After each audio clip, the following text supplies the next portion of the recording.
See you. We are now ready to adjourn. Now, we're ready to start our meeting.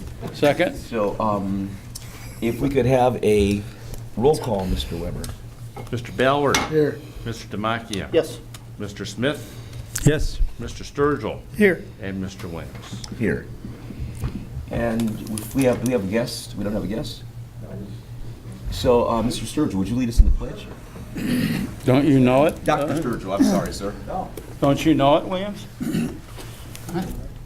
To the flag of the United States of America and to the republic for which it stands, one nation, under God, indivisible, with liberty and justice for all. You want to shoot him first?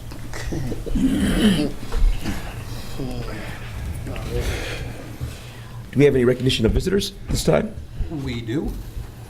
Mr. Soto from the Booster Club. Karen Schaumer. Hey, Karen. Yeah, please, come on up. And thank you for Still working on neighbors. for using us as an excuse for missing your council meeting. Is that right?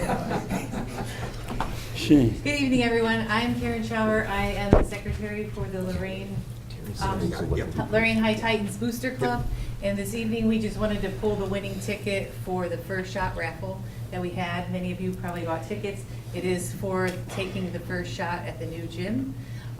Whoever is picked this evening would be getting a phone call within the next 2 weeks to take the first shot.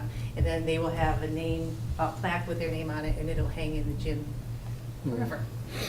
So, Dr. Graham, would you do the honors to Sure. take the ticket? I screwed up your name. It worked. I'm sorry. It worked.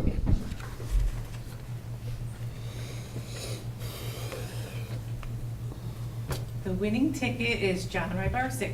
Used to be a basketball player. And Absolutely. Actually, Your father. Worked out well. It worked out. Isn't that your father? he went to the state basketball game, so he'll be very excited. Oh, that's wonderful. Thank you very much.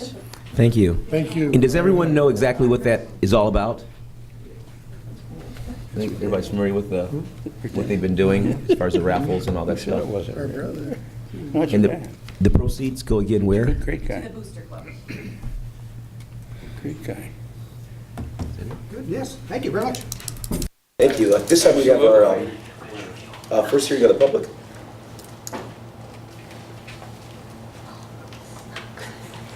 And if I could have a motion to approve or amend the signed minutes from the May 25th, 2016 special board meeting. So moved. Second. Discussion? Roll call, please. Mr. Ballard. Yes. Mr. Sturgill. Yes. Mr. Smith. Yes. Mr. Demakia. Yes. And Mr. Williams. Yes. Is there any old business, gentlemen? Thank you. The report and recommendations of the treasurer. Mr. Weber? Thank you, Mr. Williams. There are on the docket today 6 items. The May 2016 financial reports, purchase order requiring board approval, a resolution to clean up a Lorain County audit issue, and a couple of contracts for Lorain Associates to prepare our financial statements and to help us with our capital asset reporting and donations. I recommend approval of items 8.01 through 8.06. So moved. Support. Discussion? I just have a question, Dale. Yes. On, I guess it's item 8.03, extending the payment period for the bonds, is that correct? No, we're not doing that. The paperwork was incorrect back in 2002. The bonds were, always 2025 was the last payment. This is the paperwork from 2025. We're not extending, that would be illegal when we refinance to get that done. Okay, so it really is just correcting a mistake. From 2002. Thank you. Right. 801.06, any more discussion? Roll call, please. Mr. Sturgill? Yes. Mr. Ballard? Yes. Mr. Smith? Yes. Mr. Demakia? Yes. And Mr. Williams? Yes. That's all I have. Is there any need for us to pause? They're having some challenge with the... We're having a little technical difficulty here. I hear it now.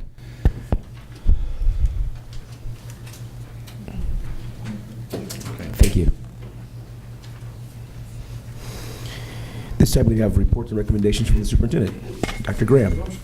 As we began to focus on, and this is actually very early on in my first year, as we began to focus on our graduation rate and understanding the fact that not every student does traditional schooling very well, we wanted to get a better and I think a clear vision of where we're heading with our alternative schools. And we also recognize the fact that a high school diploma wasn't the true end goal, and obviously high school diploma is one of the steps along the way, but we want to make sure that when our students graduated, whether it's from across the street here or our alternative school, that they are college and career ready. So what we did to lead us through that process is we engaged the National Dropout Prevention Center out of Clemson University. We've talked about that at many school board meetings in the past, to lead us through that process. They're a nonprofit organization that specialize and are nationally accepted as the resource when you want to look at alternative schools. And what they did is they sent out one person to do some recon work, and he spent a few days here. Then they spent a team of people out to look at everything and evaluate our programs and offer some suggestions based on our specific needs, our goals, and and make sure those are aligned with best practice. What I've asked Dr. Sturgill to do today is just provide the preliminary findings. They came up with some big picture issues, looking at 80,000 feet on some major topics and areas of focus for us. In terms of detail, we actually have a team in Columbus today and tomorrow working on the specifics. Mr. Becerra is there and the alternative school administrators to figure out a way to personalize the alternative school concept and take best practices and blend it with Lorain's specific needs. So Dr. Sturgill, if you be so kind to kind of walk us through it again. This is intended to be big picture issues. We are not in a position to share detail at this time, but we want to keep you in a loop with what we know. Sure. Well, yes, I did hand out to each board member and Dr. Graham the actual draft portion of the National Dropout Prevention Center Program Assessment and Review. It's about 45 pages. And also, you have a handout I'll refer to in the presentation called the 15 Effective Strategies for Dropout Prevention. Again, this is also from the National Dropout Prevention Center and network. Like Dr. Graham said, about probably early on in the school year, we started evaluating our programs and looking at program effectiveness. So we started looking at new beginnings and looking at various change models and how we do things differently there and make it go from a program to actually an academy. So Mick called the National Dropout Prevention Center and started working with their staff on bringing them to Lorain City to do a program assessment and review of our New Beginnings Academy. So the National Dropout Prevention Center is a nonprofit organization whose mission is to increase graduation rates through research and evidence-based solutions. Again, they were here from May 2nd through the 6th. They did bring a team of personnel to do a review of a thorough review of New Beginnings Academy. They talked to staff, they talked to students, parents, and central office administrators to gain all the information they need to do a thorough review. So again, they did make 3 visits to Lorain City Schools, and like Dr. Graham said, currently we have Mick and our alternative education administrative team in Columbus going through one of their sponsored events to go into the details of the program review. The program assessment review involved the collection of and analysis of data with a concentration on function, focus, and performance, and looking at their foundational strategies, which is early interventions, basic core strategies, and managing and improving instruction. Again, I did hand out their 4 categories with their 15 effective strategies for dropout prevention. So what did they find? Well, the strengths of New Beginnings center around that there was an improved communication between New Beginnings Academy staff and administration with Charleston staff. Also, they said there was an excellent student-teacher ratio. Also, they recognized that there was that the staff recognized that there was a need for more service learning opportunities for the students.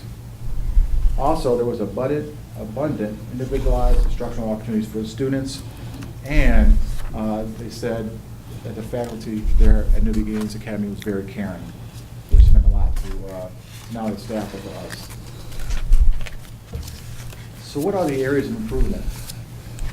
A couple of the areas include professional development, educational technology, more options for career and technical education for students, strategies to enhance family involvement with New Beginnings Academy, more mentoring and tutoring programs, again, the need for more service learning for students, student opportunities beyond the school hours, and research-based, evidence-based, differentiated instructional strategies. So what are our two major takeaways from this program assessment and review?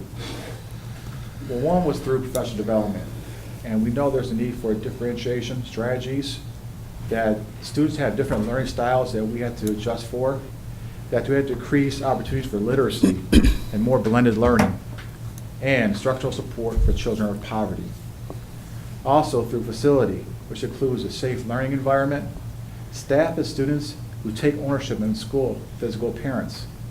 A facility allows for extended day and also career and technical opportunities, more opportunities for arts and physical education programs, and more media resource access, which could include more computers. So what are our next steps? Well, I've given you pretty much the big picture items. And like I said before, Mick and the Alternative Education Administrative Team are in Columbus receiving the training and going into the details with the National Dropout Prevention Center team to personalize the findings and develop the details of the plan. So within probably a few weeks here, they'll come back with a detailed plan that they'll brief the board on about moving forward with New Beginnings Academy. And again, a lot of takeaways in terms of big picture and stuff, but we look at what an alternative school is intended to do. It's intended to meet the needs of students who don't do traditional school well, for whatever reason. And I think what we've done, and I'm not judging, but what we've done is we've kind of compartmentalized different things. There's a continuum of services that we need to provide. And I could be a student who is academically successful, but I can't handle all the stuff going on. There's a lot of, when you have we're looking at starting out next year with about 2,300 students in that building. So there's a lot going on. So some students, we're looking for a place to make sure that we're, we talk about differentiating and personalizing education for all of our children. We'll come up with the specifics on what that needs to look like, but again, it's a program that not only is intended to get students a high school diploma, it's also intended to make sure that every student that walks through across our stage or out our doors when their work is finished here is both college and career ready. And we will provide more information as it becomes available, but when this information was out, we've been talking about it for a long time. Again, it's the preliminary big picture stuff, and there's 40 some odd pages to look at. But for us, it's a key component to making sure that we're providing what our students need. It was identified by the Academic Distress Commission way back when we were looking at things and answering questions. I think we reached out to the National Dropout Prevention Center in November. So the process took a little while, but again, we wanted to make sure that when we come to you with a long-term plan and a recommendation for what to do, that it's based on best practice and we have all the input we need. So the goal was to have you information and recommendations sooner. They became available, as you can see, the date of these recently. We're sifting through currently in Columbus, and we will have later on this week, we should have more recommendations for you in terms of a short-term plan and a long-term plan for making sure that we're meeting the needs of our student body. One of the things that we believe is, especially for our board here, is there's a real opportunity to begin to discuss and talk about our values around alternative high schooling. When we go back to the master plan for our present facilities, and this is not just about New Beginnings, but that as an intervention program did not exist at that time. And that was a reaction to conditions that were going on. And then it began to evolve. And with the evolution of it came challenges, but also came opportunities. We started having lots of kids graduating. We started seeing that between that and credit recovery, they were really contributing to the efficiency of learning for our students, giving students an opportunity that didn't necessarily fit into that traditional role in a high school. We also would think that there are other students who aren't in those programs who would very much benefit from an alternative learning environment. And rather than just going as we did the last program, again, we kind of started without the end in mind. Now we have a little bit more information and experience, and it tells us clearly that we need to develop a comprehensive program. And so we need to make sure we're providing some feedback, leadership, and guidance around the whole philosophy of it. I mean, this is in essence creating a high school where there are some kids who may mainstream back into the normal education environment. There are some kids who say, you know what, this is my niche, this works for me, and this is my high schooling. And every single resource and opportunity that's provided for kids in our traditional high school needs to be provided in that environment also.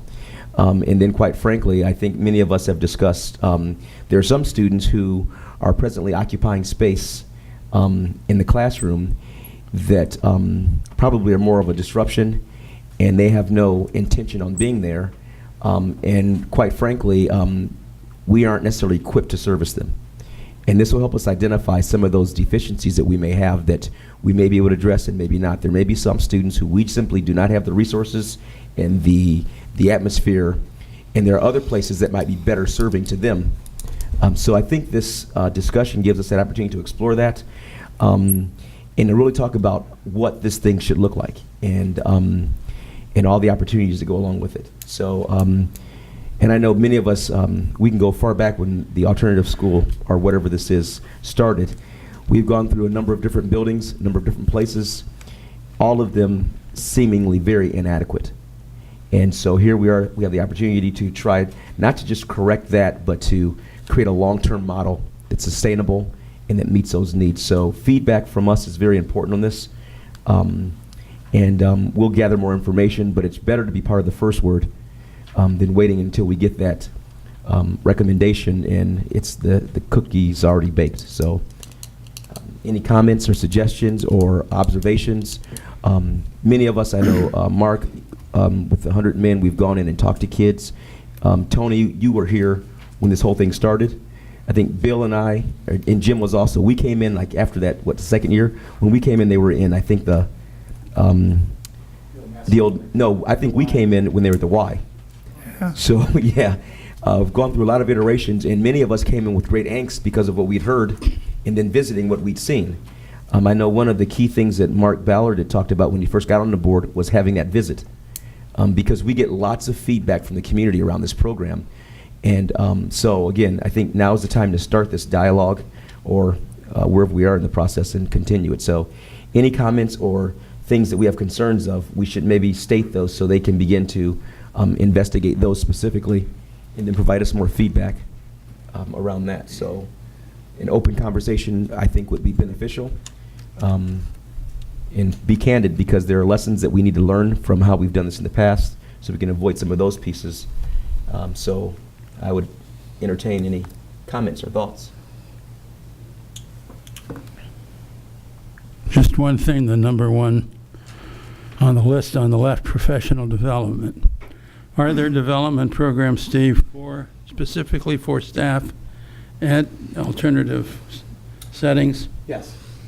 And we are currently developing that with Michael Scott, our professional learning director. So yes, there will be opportunities. But also remember that we're also working with the National Prevention Dropout Center to also provide us professional development through them. So we're going to have a lot of opportunities for the staff to be involved with professional learning throughout the. Well, it would appear that there's special techniques in teaching that would that would apply to this type of student. So that's what. So you're saying that there are Yes. programs that our staff people can participate in. Maybe go and observe at another district already doing this. Yes, we have reached out to various districts on their alternative programs. Good. Before we went out to National Dropout Center and talked to them. Okay, thank you. I think our alternative programs, as we look at it, I don't think anybody was really satisfied when we first started taking a look at it. I think that we know that that things could and should be done better, and I think we're looking to do that with adding different services. I mean, like sustainable services for this type of education. I'm looking forward to seeing the Clemson report. and I'm looking forward to making it a much better program. I think what's important is not only that we look at reforming this program that we have, because I think it's a great concept. When it was first implemented, I think the concept was a great idea and very necessary for our district. But I think it's going to be very important that we not only create a program that is designed to educate this percentage of students, but it also has to be an environment in which students and teachers alike want to be in that facility, want to be engaged in the learning process and the teaching process. I think that's going to be so important because in the past, I think, I don't want to dwell on the past. I was part of that, but I think how we place educators and staff in that building, how we present that facility, how we engage the staff in understanding the program and why it's there, and how the learning process is going to be handled, I think is going to be critical. So I'm excited to gain some information on this through Clemson, as well as Dr. Graham and his staff. And I think it's about time that we looked at this and really moved forward with it and created and developed a great alternative program, because these kids are great kids too. All of our kids are great, and they need a facility and they need a program that is conducive to teaching and learning and something that they can enjoy and be in. And Mr. Williams stated that some of these kids just aren't fit for mainstream, and that's due to their own reasons and own situations, but that's okay. We have to develop an educational environment conducive to their learning the way they need to learn, because we have to educate every student, and I think it's going to be a critical program moving forward. And again, I'm excited to gain some more information on this program as we move forward. Well, for me, when I first came on the board, that was one of the biggest things that parents were talking about. So it made me want to go and see what they were actually talking about. And I wasn't very excited about what I encountered when I got there. So I'm very glad all the eyes are on that program now. And I want to understand what the Clemson report says so we can see. I've got an opinion, but I would like to see what the experts have kind of notified, what they figured out over there, and see if we kind of line up and how we can make this better. Yeah, I think there's another opportunity that as we look at especially staffing, because that's going to be a critical piece, the philosophy, the desire to be in that place working with those students. And we may need to look at creative things like creating incentive for teachers to be involved in that. So there's the desire to be there that they should have, the passion for working with a different type of student, but also that is a different kind of task. And sometimes we don't provide the incentive that makes folks want to go through that extra mile, because I think there's some unique learning that they have to subject themselves to that's different than their typical curriculum in college. And the best we can to support that staff, select the right staff who are there for the right reasons and have the right skills, that's going to be critical to success. If we go through all these motions, put these things in place, but we haven't selected the right personnel, it's going to be a challenge. And we know that these students have the potential to perform, to be excellent, and we also know that not everybody is designed to work with that student. I think about in special education, working with children with disabilities, working with any specific population of students. Usually you require and you're given some specific training on how to deal with those situations. And we should not assume that that training has been given. We should make sure that we have the mechanism in place, not only to identify teachers who are going to be placed there initially, but the ongoing professional support and development that they're going to need, because that's going to be probably one of the critical pieces to that. And again, I think it's important for families to know that this isn't a population of students that are left over, that have not been given the thought and consideration. Everything in our building plan was specifically designed. We designed middle schools around the learning needs of that population based on that age and that development. We designed elementary schools specifically with the population in mind. I think when we develop the alternative school, we have to first be thinking about who we're developing it for, and making sure we have an opportunity to customize that, and that gives those students the best opportunity to be successful. So thanks for the comments. Again, I think there'll be a lot more conversations. If you think of things that you know, reservations you've had about past performance or design, forward those to the superintendent so they can consider those things. Some of these things are very sensitive, and we don't like to talk about in this kind of a setting because they can be misinterpreted. But a lot of us had a lot of reservation, a lot of anxiety about what we heard and what we saw. And we need to make sure that we express that in as constructive a way as possible. But if it can't be constructive, it's better said like it is than not said at all. So thank you for feedback. Isn't having the opportunity to educate a child an incentive in itself? Absolutely. Just saying. And I think one opportunity, hopefully, Dr. Graham, is as we look at this, we're given the opportunity to go visit some alternative high schools and see what they look like. There's multiple models out there, and this isn't new science. There's an art and science to this, and it's been very much developed, so we look forward to doing some of those visits and learning as much as we can before we just jump out there. It's like ready, aim, fire. We don't want to just start firing when we don't have our sights lined up. So, any other comments, gentlemen? All right, then I guess we'll continue with the report recommendations of the superintendent.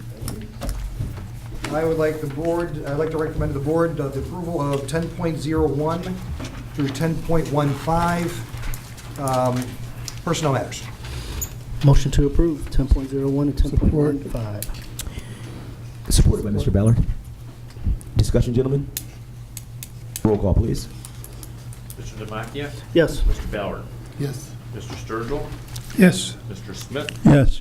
And Mr. Williams? Yes.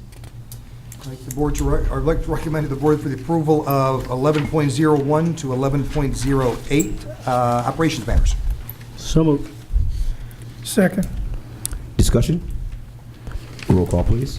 Mr. Demakia, is you? Yes. Yes, sir. Oh, I'm sorry. Mr. Demakia? Yes. I didn't look at this real quick. Just a moment, please. Yeah, it does. Which number? Can we exclude and separate 11.04, please? Yeah. I amend my motion to approve 11.01 to 11.08, excluding 11.04. May I have a second for that? So moved. Roll call? Mr. Demakia? Yes. Mr. Sturgill? Yes. Mr. Smith? Yes. Mr. Ballard? Yes. And Mr. Williams? I am abstaining. I have been working with that program, or I had a past interest as a board member of PACE, so I choose to abstain. Motion to approve items 11.04, right? Four was the one we took out. We took four. Yes. I thought we were doing 4 first. All that. Yep. So you're going to still abstain then, or? Thanks, guys. You guys just let me wander out there for a while. Yeah. So moved, 11.04. Second. Roll call, please. Mr. Demakia? Yes. Mr. Sturgill? Yes. Mr. Smith? Yes. Mr. Ballard? I abstain. And that reason, sir? I was a former director of the PACE Foundation. Former. Well, I still work very closely with the program. Okay. Thank you. And Mr. Williams? Again, as stated, a close relationship that would you perceivably need be a conflict potential, so we'll just stay away from it. there's nothing in it for you. The whole four pass. You don't need that. I'd like to recommend the board approve, and I'll separate these two, 12.01, the approval to change the address of the Board of Education office due to construction of a new board office. Motion to approve 12.01. That was Mr. Ballard on the support. Discussion, gentlemen? We'll say it is recommended by the Facilities Committee to keep, have the address be 2601 Pole Avenue. Fine. Oh, that's stationary, yeah. Roll call, please. Mr. Demakia? Yes. Mr. Ballard? Yes. Mr. Smith? Yes. Mr. Sturgill? Yes. Yes. And Mr. Williams? Yes. I'd like to recommend the board approve 12.02, the designation donation levels for the new Lorain High School. Motion to approve. Second. Discussion. I believe from the Facilities Committee, Mr. Hawks, these were recommendations for naming portions of the building, be it a schedule to, if you wanted your name above a classroom. It's kind of a campaign that I think the marketing folks are getting around to developing how to launch that campaign to solicit folks who, for a fee, would like their names plaqued on some room. And there could be opportunity for good revenue, and again, an opportunity to say thank you to many community members who've contributed. The schedule, I think, is it for 5 years, Mr. Hawks? So there's no permanent naming. The $75,000 that Mr. Giardini is going to present for the gymnasium, I only said 5. his name will not be there permanently. That would be 2 million. Okay, sorry, 2 million. I got those zeros wrong. But again, as you think about that, there are lots of opportunities. May I ask where the money would go? Yes, the money is to go towards the endowment fund, I believe, correct? Have you talked to the endowment fund to set up the process? That hasn't been done yet. I know there's some logistics being worked out. That's why we weren't really talking about that a whole lot. The intention is to go to the endowment fund. So we have to do this approval first, and then I would suggest that if this passes, which it will, that you talk to the director out there, and because I think that will encourage people to give, because the money will never be used. If it goes to the endowment fund, only the interest on the money will be used. That means the gift will last forever. And it will help the endowment fund, it will help the community foundation, and it certainly will help the school district. But think big. For an auditorium, you'd want $2 or $3 million. If you think that's not out there, you're wrong. It is. And so I would suggest that working through, is Rachel still doing the endowment, Dr. Graham? Yes.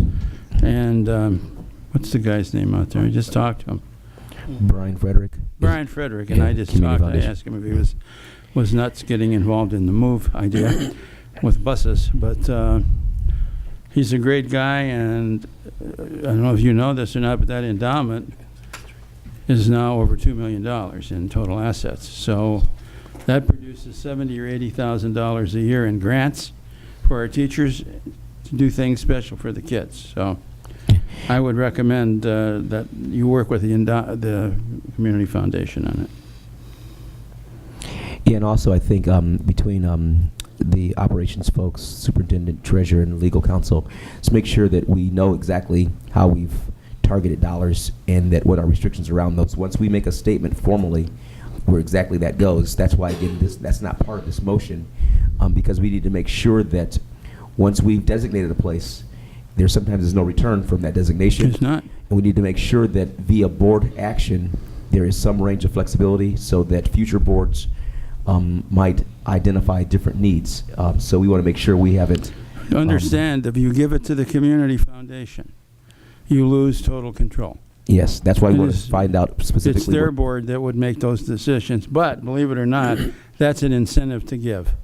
People know their money will. And I don't know if you've worked with anyone, Mr. Giardini, in estate planning, but the idea of a legacy, the idea of your name being remembered, the idea of being part of something bigger than yourself is an incentive. The least important incentive, by the way, is that you get a tax deduction. That's nice, but that's not why people give money. So, and I like the idea that the board can't spend it once it goes to the Community Foundation. So we're not tempted anymore. Okay, that's the discussion. Let's call this to a vote, please. Mr. Demakia, Yes. Mr. Sturgill, Yes. Mr. Smith, Yes. Mr. Ballard, Yes. and Mr. Williams. Yes. We just approved the schedule, that's all. Is that it? Okay, so let's see where we are now. New business. Any of that? Didn't think so. Committee reports, requests from board members. I have a legislative report. Yes, Mr. Smith. The following legislation has recently been enacted in Columbus. House Bill 299 which allows temporary, legal, or permanent custodians of autistic children to apply for autism scholarships. House Bill 113, and this is interesting. I'm not sure how it'll work, Dr. Graham, but House Bill 113 requires instruction in CPR and external defibrillator training in order to graduate high school. I tried to do some research on that as to when that takes effect. Are you aware of it? Yes. And that when does that have to be in the curriculum? I believe starting next year. That would be good. Graduate next year, I believe. I Okay. have to double check that, but I think so. Okay. Good. Here's an interesting Another one. unfunded mandate, I presume? Aren't they all? Well, it wouldn't be that much. You get the fire department. Well, if there's Yeah, when you talk about 500 kids to graduate, that year after year after Anyway, year. that's the new rule, and it sounds like our superintendent's on top of it. And then we have Senate Bill 264. This provides a 3-day sales and use tax holiday every August for the purchase of back-to-school clothing and school supplies. So I would assume that the state each year will name those days, or I don't know how that works. But that means if you go out and buy your children clothes to go back to school and or school supplies, you will not have to pay Ohio sales tax. And then the last one, Senate Bill 315, allows for supplemental appropriations to current biennial budget for transportation expenses. Are you aware of any of that, Jeff? I knew it was coming down. Okay, well, it is. It's been enacted. And to date, 10 bills dealing with education have been enacted, and by the Ohio 130th General Assembly, 86 bills still remain pending. And I do have a request, and that is that the reconsideration be given to the hours that the Southview Open House day next Saturday is what I understand. 9 o'clock in the morning to noon is not real convenient for most people on Saturday. In the past, and I sent you a copy of the press release from the Admiral King Open House, which was on a Sunday. The Lorain High Open House was on a Saturday, but both were in the afternoon. So I ask that you reconsider that, because I think it'll make it possible for more alumni to attend. Thank you. Thank you, Mr. Smith. I guess one other thing I would request is it relates to legislation and a new act that's going on with College Credit Plus, which is a wonderful opportunity for students. But we know there's a cost that is going to be associated with districts because of the students' ability to take summer school classes at the college, in which we pay those costs. So at some stage, we'll start seeing some real numbers come in. And then at some stage, we're going to have to do some projections, because that will probably incrementally affect our general budget, general fund. And at some stage, I know there's backlash that's on the way. I think we need to be really prepared with what those numbers are looking like. And then as we start seeing those increase, I mean, when you have 7th graders taking classes, that's a great thing, which means they're going to have greater incentive to continue that. So each year we'll see more freshmen, more sophomores, more juniors, more seniors. And at a certain stage, we're going to cross into how do we sustainably afford that. Even though it's a reduced credit hour rate, that's still a cost that, and we always talk about the per pupil head cost we get in the district. That's above and beyond that. So a student utilizes our district at 100% for 9 months, utilizing all the dollars allocated towards them, and then we still have to pay that college tuition in the summer. So I don't quite know how they plan for us to. I don't remember the name of the scholarship that's available to most students for going to college. It's a, no, it's I can't think of the name of it. I know one of my sons, Pell Grant. They are available for students in College Career Plus or whatever. So I think that you need, and I agree with Mr. Williams, I think somebody needs to investigate that. If those scholarships are available to our students that want to enroll in that CCP program, we need to give them the information as soon as possible so they can apply if there is a Pell Grant for them to get. So, but I did see that on the news. I think the president, I don't know if he gave an executive order or whatever, it is available now through this program. So someone should look into it and let our parents know if there's money for them. Thank you, Mr. Smith. Now we entertain our second hearing of the public. Any takers? Okay, we are going to go into an executive session for items. Can we just say all of the above?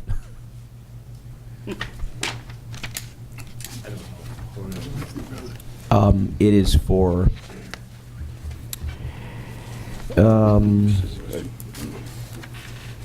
What is it for? I can't see. Me either. Too small print. Before we go into exec session vote, We I will. want to bring up number 17 of next board meeting. Yep, we're going to do that. Before we go into exec session? Yeah, we're just finding out before we leave. We'll state that. Okay. We don't But know as he's why we're looking, going in, but we're going. right now we're scheduled for the 27th. 27th. Yes. By the time it's convenient for the board for 15 minutes. It's potentially a very brief board meeting on the 27th. It's to finalize, close the financials. If we can, we don't need to wait until 6:30. It's, again, not an action meeting for public consumption, but they will be invited, of course. Could we maybe move that meeting to earlier in the day to expedite that, gentlemen? You can call a special meeting anytime you want, Mr. Williams. Board policy allows you to do that. It doesn't require a vote of the board.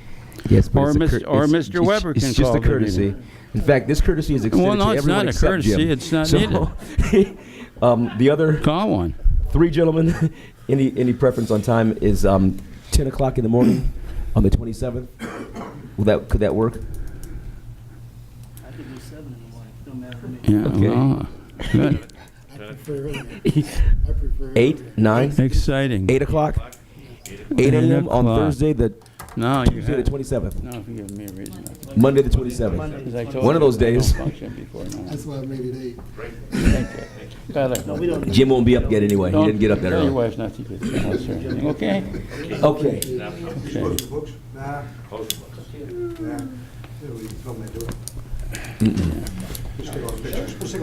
Yeah. I won't be Selfies.